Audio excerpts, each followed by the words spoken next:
Good morning students. बेटा जो आज हम करने जा रहे हैं टॉपिक स्ट्रक्चर ऑफ एटम में हमने कल किया था क्वांटम नंबर्स। क्वांटम नंबर्स में हमने सभी क्वांटम नंबर्स के यूजेस पढ़े थे। आज जो हम करने जा रहे हैं डिफरेंट ऑर्बिटल्स की शेप करने जा रहे हैं। सबसे पहले एस ऑर्बिटल है वो हमेशा गोल होता है, नॉन डायरेक्शनल होता है।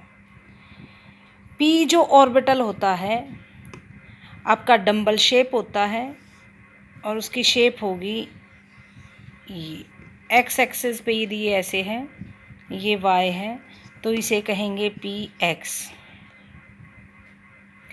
यदि ऐसी शेप हो, ये एक्स एक्सिस, ये वाई एक्सिस, ये जेड एक्सिस है दोनों में, यदि वाई एक्सिस पे हो तो ये कहलाएगा पी वाई। ठीक है। और यदि यही आपका जेड एक्सिस पे हो, ये जेड एक्सिस थी तो आपका कहलाएगा पी जेड। इसी तरीके से एक्स और वाई एक्सिस के बीच में आ जाए तो कहलाएगा डी एक्स वाई। वाई और जेड के बीच में आ जाए, जैसे ये वाई है और ये जेड का, वाई और जेड के बीच में आ जाए तो डी वाई जेड कहलाएगा। एक्स और जेड के बीच में आ जाए तो जेड एक्स कहलाएगा। और यदि आपका एक्स कंपोनेंट और वाई कंपोनेंट के ऊपर आ जाए, एक्सिस के ऊपर आ जाए तो D X square minus Y square कहलाएगा। और यदि आपका एक लोब जेड का ऊपर आ जाए, एक दूसरा लोब इसके ऊपर आ जाए तो ये कहलाएगा डी जेड स्क्वेयर। ठीक है बेटा, ये हैं शेप्स आपकी डिफरेंट जो आपके ऑर्बिटल्स हैं उनकी। Good morning students. बेटा कल हम लोगों ने क्वांटम नंबर्स किए थे, आज हम डिफरेंट शेप्स पढ़ते हैं ऑर्बिटल्स की। एस ऑर्बिटल की शेप गोल होगी, पी ऑर्बिटल की डंबल शेप होती है। यदि एक्स डायरेक्शन में हो तो पी एक्स, वाई डायरेक्शन में हो तो पी वाई। और यदि आपके जेड एक्सिस पे हो, ये जेड एक्सिस था, ये एक्स, ये वाई और जेड, जेड एक्सिस पे हो तो आपका कहलाएगा P Z. Similarly D sub shell की शेप्स करते हैं, एक्स और वाई के बीच में हो डी एक्स वाई, वाई और जेड के बीच में हो डी वाई जेड, जेड और एक्स के बीच में हो डी जेड एक्स, और एक्सिस के ऊपर हो, एक्स और वाई कंपोनेंट के ऊपर हो तो D X square minus Y square, और दोनों ही लोब्स जेड पे ऊपर हो तो डी जेड स्क्वेयर। ये आपके डिफरेंट शेप्स हैं जो आपको करनी है। अब बारी आ जाती है नोड्स की, हम बात करते हैं। जैसे कि आपको मेरे को कोई कहे 1s का स्ट्रक्चर ड्रॉ करिए तो 1s का स्ट्रक्चर मैं ये ड्रॉ करूँगी, मतलब ये इलेक्ट्रॉन की प्रोबेबिलिटी है। मेरे को कोई कहे 2s का स्ट्रक्चर ड्रॉ करिए तो मैं ऐसे करूँगी, एक ये हो गया फिर ये हो गया, मतलब एक बार इलेक्ट्रॉन की प्रोबेबिलिटी यहाँ पर होगी फिर यहाँ पर होगी। ठीक है। तो बेटा ये जो खाली जगह होती है ना, ये क्या कहलाती है? नोड। इसको क्या कहेंगे? नोड। तो 1s में कोई नोड नहीं होती, 0 नोड। 2s में कितनी होगी? ये 2s था, ये क्या है? 1s। 2s में कितनी होगी? 1 नोड प्रेजेंट होगी। इसी तरीके से 3s मेरे को कोई ड्रॉ करने के लिए कहे तो मैं ऐसे करूँगी। ठीक है, 1 2 3 3 शेल हो गए, 3s, और गोल है तो इसीलिए एस सब शेल। नोड्स कितनी होंगी? एक तो ये होगी मेरी नोड और एक मेरी ये होगी। ये फर्स्ट नोड है, नोड मतलब जो खाली जगह है वो होगी आपकी नोड। ठीक है। इन नोड्स को कहते हैं रेडियल नोड। कौन सी नोड कहेंगे? Radial node. नोड का साइज़ बढ़ता जाता है जैसे जैसे ये बढ़ता जाएगा, मतलब 1s का नोड का साइज़ है ही नहीं, 2s का बड़ा होगा, 3s का और भी ज़्यादा होगा, 4s का और भी ज़्यादा होगा। ठीक है। अच्छा, और इनकी इंक्रीज़ कर जाएगी एनर्जी भी, और इन नोड्स की साइज़ भी इंक्रीज़ कर जाएगा। ये है एस ऑर्बिटल के केस में। ठीक है। तो नोड क्या हुई? खाली जगह, मतलब जहाँ प्रोबेबिलिटी इलेक्ट्रॉन की मिनिमम होती है उसे हम क्या कहेंगे? नोड। यदि मैं एक डायग्राम पिक्चर ड्रॉ करूँ, ठीक है, 1s के लिए और 2s के लिए। 1s के लिए मेरा जो प्रोबेबिलिटी का डायग्राम ये होगा, 2s के लिए मेरा ये होगा बेटा, तो ये क्या है, इसकी नोड है बेटा।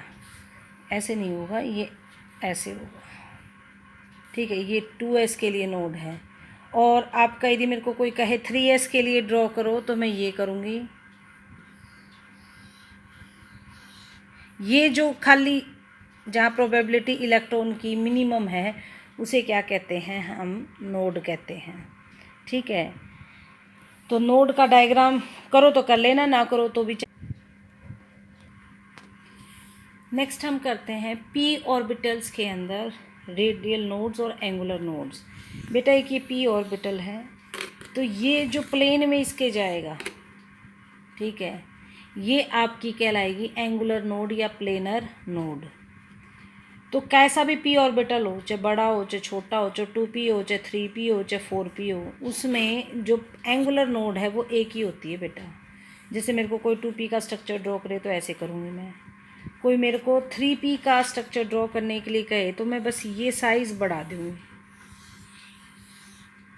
लेकिन एंगुलर नोड उतनी ही रहेगी, एक ही रहेगी एंगुलर नोड। यदि मेरे को कोई 3p का ड्रॉ करने के लिए कहे तो मैं और साइज़ बढ़ा दूँगी, ठीक है। ये प्लेन तो एक ही है ना, तो ये नोड्स हैं। और ये स्फेरिकल नोड्स हैं, ये वाली, ये इसकी क्या होगी, स्फेरिकल नोड्स। तो total number of spherical nodes का सीधा सा फार्मूला है n-l-1। जैसे कि मेरे को कोई कहे 3p में निकालो भाई total number of radial nodes, तो n की वैल्यू कितनी है, 3 है।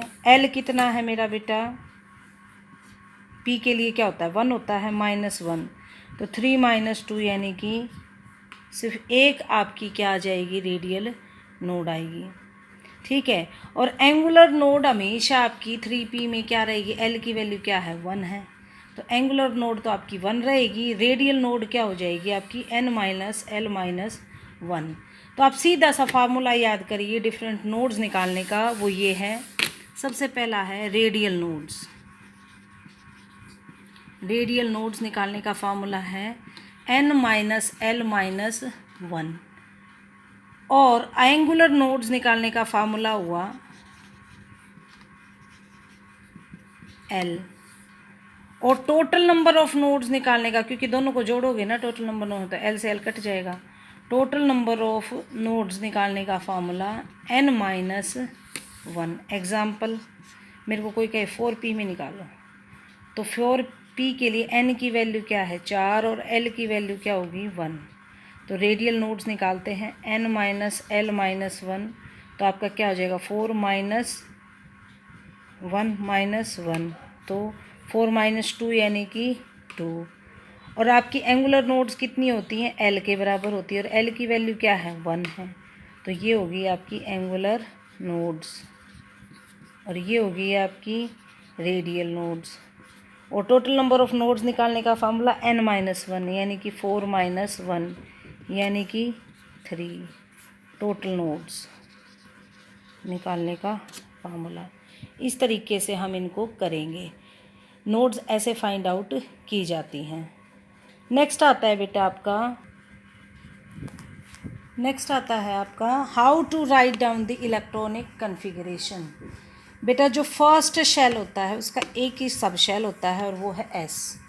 जो सेकंड शेल होता है उसके 2 सब शेल होते हैं s और p। जो थर्ड शेल होता है उसके 3 सब शेल होते हैं s, p and d। Fourth के क्या होंगे, s, p, d and f।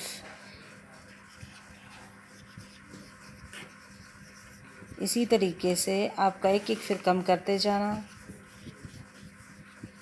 7s, 7p, 8s, ठीक है।